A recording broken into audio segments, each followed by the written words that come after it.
Johnny Dollar. My name is Bartley, Mr. Dollar. Tom Bartley. Mid-States Industrial Insurance Company here in Des Moines. What can I do for you, Mr. Bartley? Case Paper Products Company. One of our pretty important clients. It looks like somebody's trying to blow them off the map. Blow them off the map? Explosions and fires in a couple of their chain of warehouses. Oh? Yes.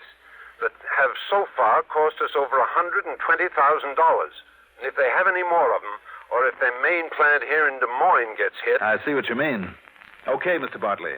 If I get any kind of break on plane schedules, I'll see you sometime late this afternoon.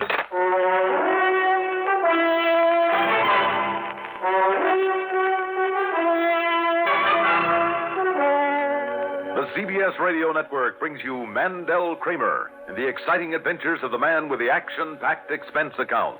America's fabulous freelance insurance investigator, Yours truly, Johnny Dollar.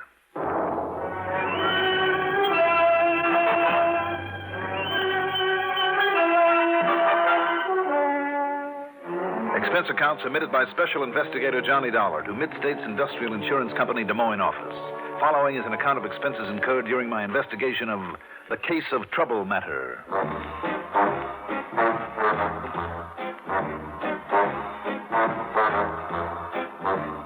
Expense account item 1, $102.65 plane fare to New York to Chicago to Des Moines, Iowa. And thanks to good connections, we circled the transmission tower of KRNT, passed over the Raccoon River, and set down at Municipal Airport shortly after 4 p.m. Item 2, out of force of habit, $50 deposit on a rental car. I headed north on Fleur Drive, that's Route 123, and a few minutes later walked into Tom Bartley's office on Mulberry Street in town. I beg your pardon. Yes, Mr. Case. What? Oh, I'm sorry. Well, may I help you, sir? Well, I don't know. My name is Johnny Dollar, and... Is something wrong, miss? No. I'm sorry. And Mr. Bartley is expecting you, Mr. Dollar, but he isn't here now. Oh? He's gone to Indianola. Where's that? 18 miles south of here, and he wants you to meet him there, Mr. Dollar, just as quickly as possible. Okay, but where down there? He says you'll know when you get there, and that you'll have no trouble finding him. Well, I've never met him, you know. Just the same, he says you'll know when you get there. Funny. And to, please see him right away, immediately. Okay, whatever you say.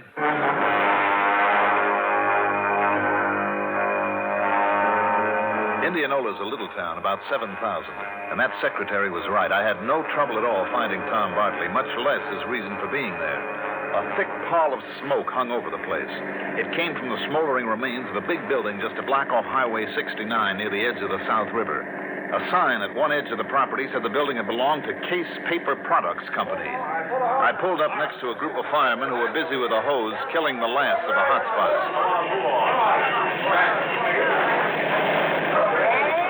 Hey, Dollar. Johnny Dollar. Yeah. Tom Bartley. Tom, glad to know you. Well, there you are. There it is, number 3, what's left of it.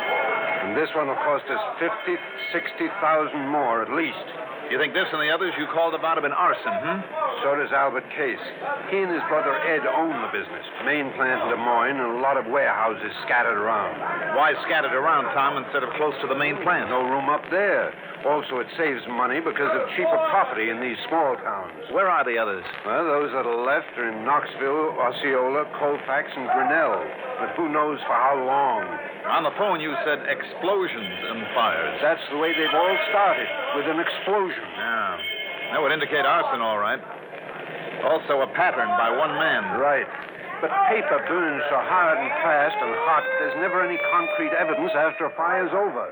How about these Case brothers, Tom? Now, look, there's no point in hanging around this mess. It's all over and done with, but our insurance payoff.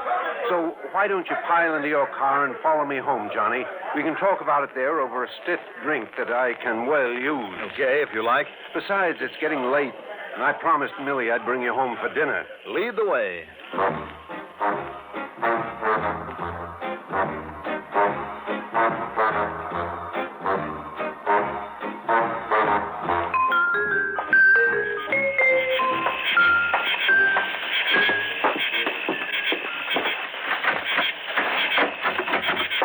Hi, Millie, we're home.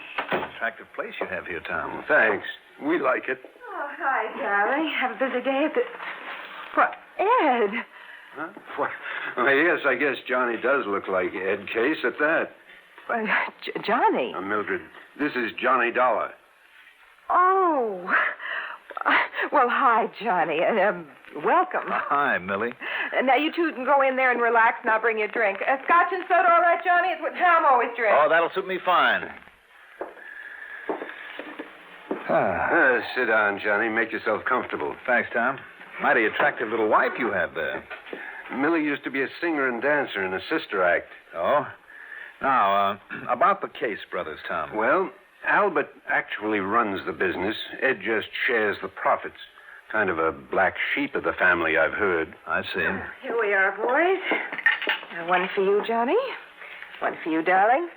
And one for me. Well, thank you, ma'am. Well, to the gods and goddesses and us. A drink to that. Oh, Tom, darling.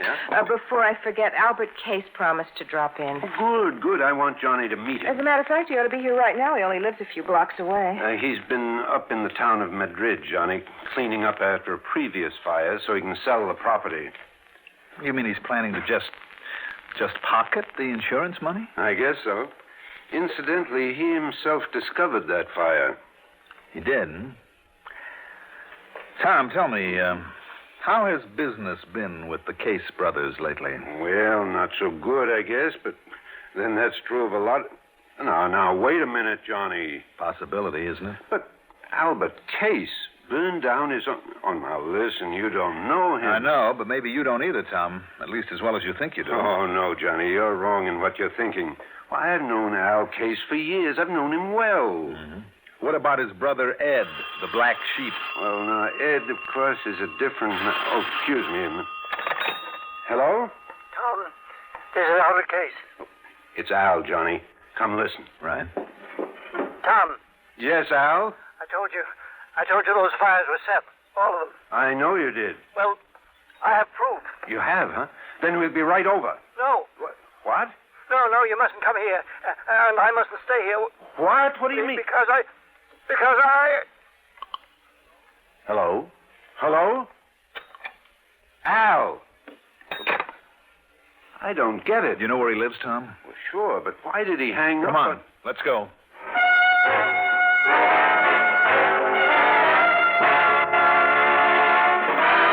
As we pulled up at his house, we could see Albert Case through a picture window sitting at a desk, telephone in hand. Hey, Al, we're here. Darling, can't you see he's on the phone I in know, there? but he acts as though he doesn't even hear us. Wait, Tom. What's the matter, Johnny? Stand back. Well, what's that? Stand back. Here we go now. Johnny. What is it? What's the matter? Couldn't you see from out there? Now do you see? Oh, no, what's wrong with... Oh, no.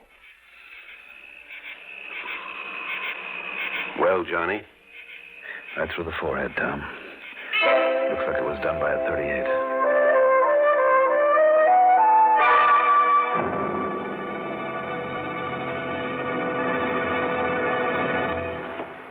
Newport filter cigarette. Newport menthol cigarette.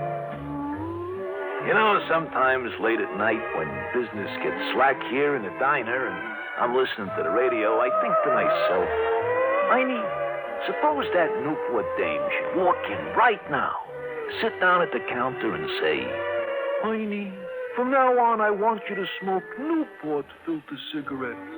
You know they have the soothing coolness of menthol, a hint of mint and wonderful rich tobacco. It's that exclusive, pleasant smoking combination that makes Newport more refreshing to begin with, more refreshing all the way. Will you do this for me, Heine? Lady, I'd say, take the place. The whole joint, the steam table, the coffee maker, it's all yours. I'm a Newport smoker forever.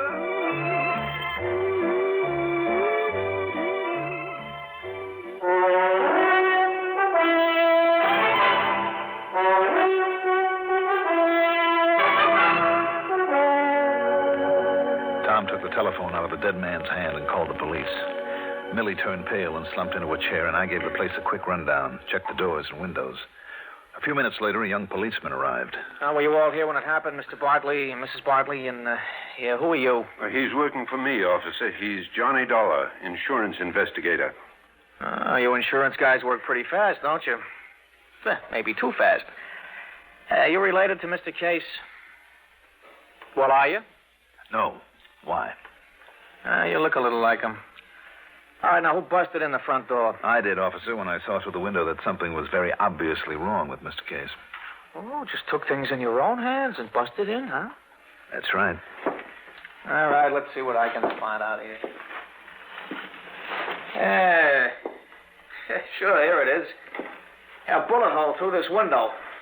You know what that means? It means somebody plugged them from outside there. You're sure? Yeah, sure, I'm sure. So go on, you three-hard. Now, where'd your wife go, Bartley? Out to the car. Yeah, well, who told her she could leave? Who told her she had to sit here looking at a corpse?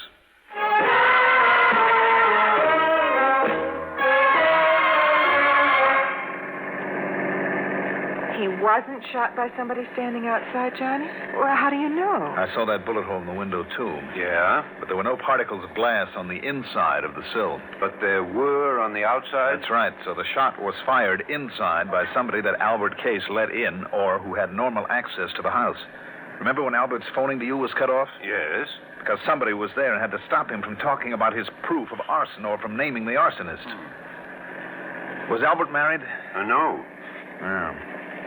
So his death means that his brother Ed would own the business now, Yes, I guess so. Where does he live? It's in the town of Grinnell, the other side of Colfax. Both those towns have warehouses in them, right? Yes, that's right. Now, wait a minute. I'll pick up my rental car at your house and take off. For where? Grinnell, by way of Colfax.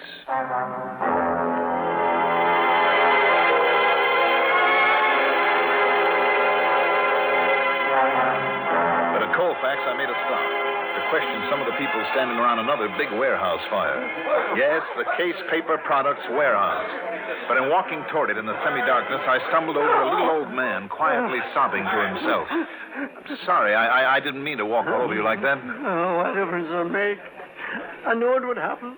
I knew this was going to happen. You mean this fire? Yes, and I told Mr. Albert it was going to happen, too. Wait a minute. You mean Mr. Albert Case? Yes, I've been his night watchman for years, I have. And I told him it would happen, I did. Ever since that car started coming round here every night, prowling around, I knowed it wasn't up to any good, and I told him so. I told Mr. Albert about it. What kind of a car was it? Big white foreign car, a Readick with no top onto it. Yes? And when I told him about that car this afternoon, you know what Mr. Albert said? What? He said he knew then. He knew who it was that'd been trying to burn him out. He said he knew him. Did he tell you who he meant? Only that now he was sure. And he give me this gun, this pistol to carry, in case it'd come around again. A white Readick convertible, Yes, sir. And I think I know the man he means, too, that drives one. And if he does come round here, Mr... Hey, let me help you up, then. You. What? It's you. You're the one. Now, listen, please. After what you've done, I'm going to kill you. Wait a minute. Put down that I'm gun. going to kill you.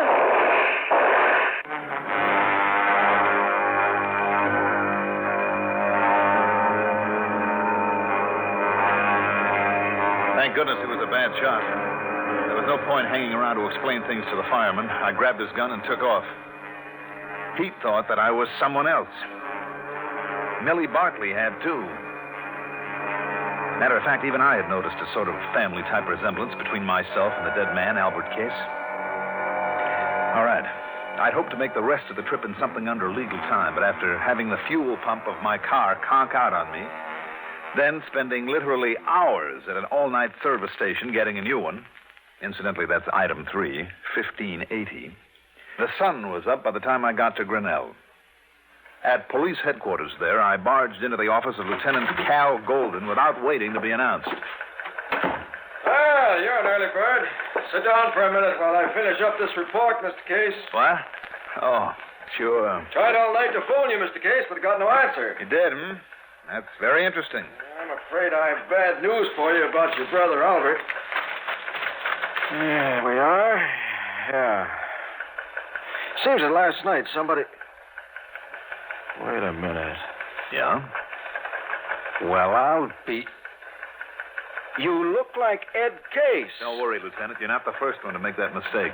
But who are you, then? My name is Johnny Dollar. I'm an insurance investigator. By golly, you look enough like Ed Case to be his twin brother, and you sound like it. Tell me, you haven't been able to contact him yet? No, sir. Then let me throw one at you, Lieutenant. Yeah? I have good reason to believe Ed Case is not only the firebug we're after, What? but the man who killed his brother.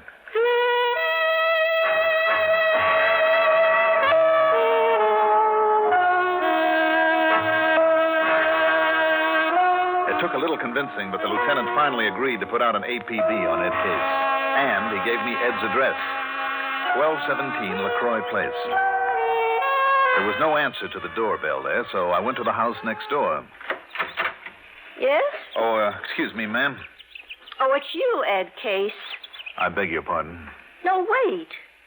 You're not Ed Case. You're somebody else. That's right, ma'am. My name is Dollar. Oh, I'm sorry. I should have known because of your car. That's right. He drives a white one, doesn't he? Yes, just one of them fancy foreign things with the top down all the time. Mm-hmm. Like the one that he gave to that blonde hussy that comes around to see him all the time. A blonde, ma'am? Comes up from Des Moines all the time, in and out of that house of his like she belonged there. It's disgusting. From Des Moines, did you say? If there's anything I don't like, it's a little blonde with green eyes and one of those olive type of complexions they don't deserve Thank to you, have. ma'am. Thank you very much.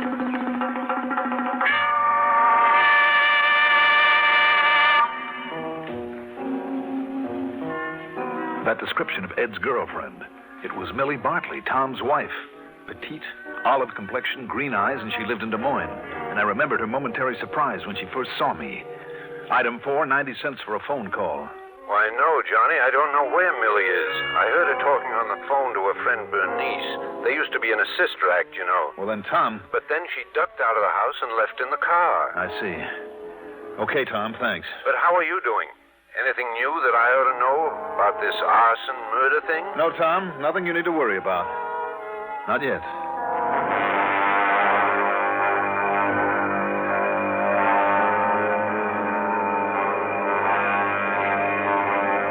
I drove back to LaCroix Place, parked a block away, and walked to 1217.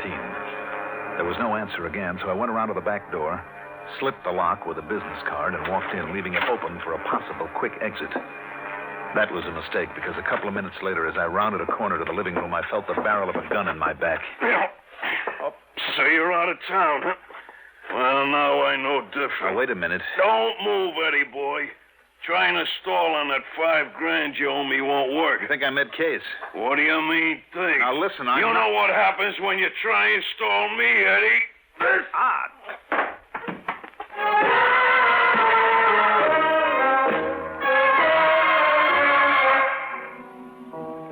He must have really done a job on me, because when I came to, it was dark. And I felt a little bit rocky, to say the least.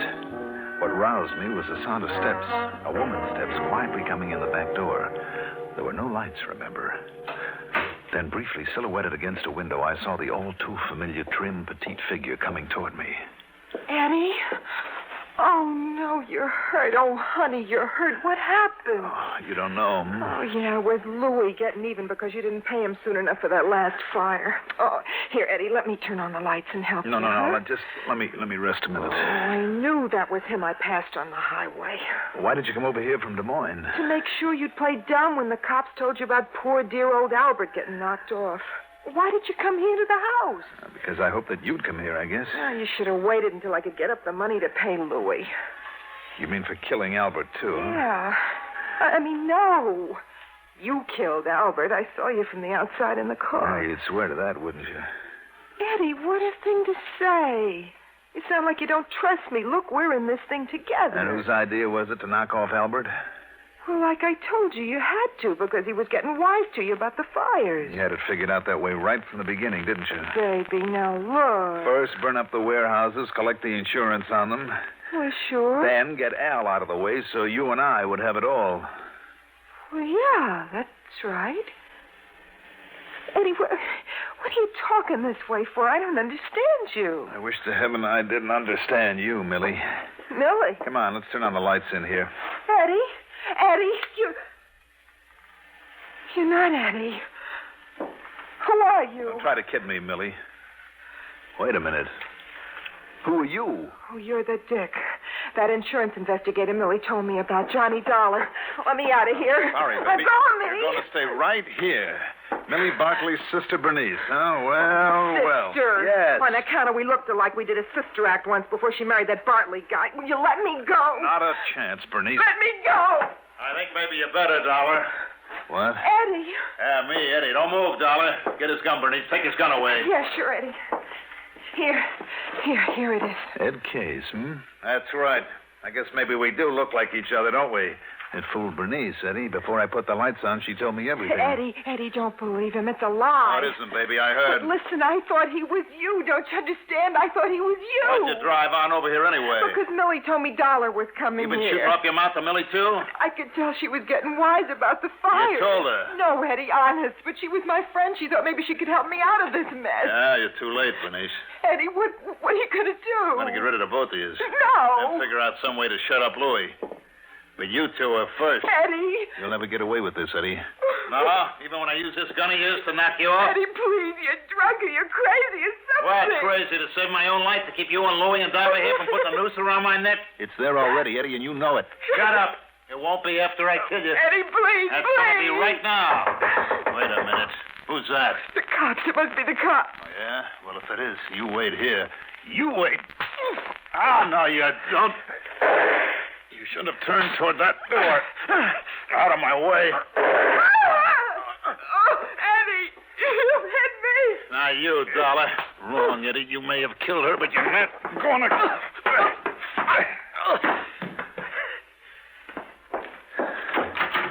Johnny, what is it? What's happening? No, Millie.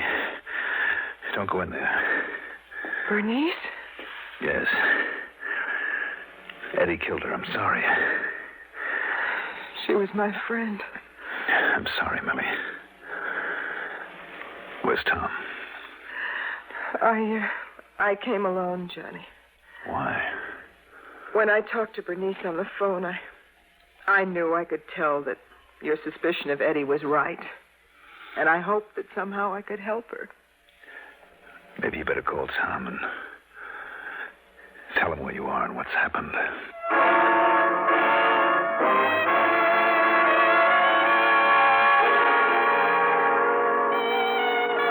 I guess it's pretty obvious what'll happen to Ed Case. Now it's 2 murders against him. As for the insurance and the estate, Iowa law will have to take care of that. Expense account total, including the trip home, $256.10. Yours truly, Johnny Dollar.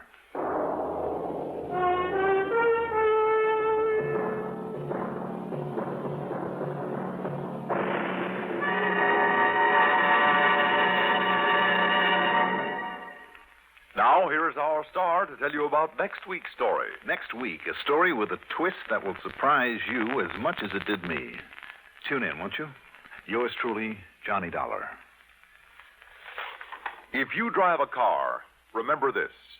Almost anywhere in the country where you see the Sinclair sign, you can save up to 4 cents a gallon on gasoline by using Sinclair Dyno. That's because in 3 out of 5 cars, regular price Sinclair Dyno matches the performance of expensive premium gasolines costing up to 4 cents more a gallon. Drive with care and buy Sinclair Dyno gasoline.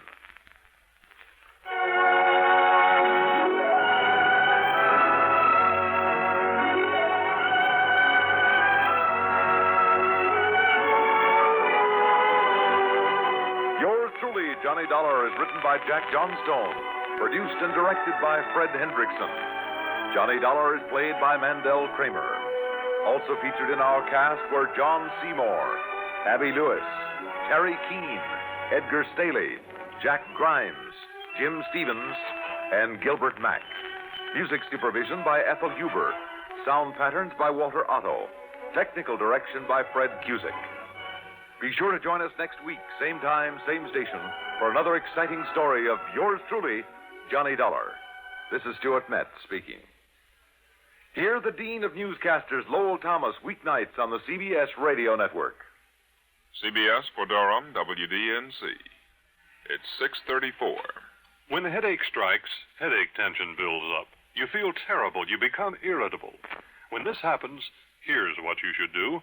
Take Stand-Back powders or tablets. The secret of Stand-Back's effectiveness is its combination formula of several medically proven pain-relieving ingredients in one easy-to-take dose. A combination of ingredients that brings you comforting relief from pain. What's more, Stand-Back's gentle and effective action relieves tension, which usually accompanies pain. Stand-Back has earned both the Good Housekeeping and Parents Magazine seals. You can take Stand-Back with complete confidence. For pains of headache, neuralgia, muscular aches, and cold discomforts, test Stand-Back against any other preparation you've ever used. See for yourself how fast, yet how gently, Stand-Back gives comforting relief. Just trade your headache for a smile. Snap back with Stand-Back, tablets or powders.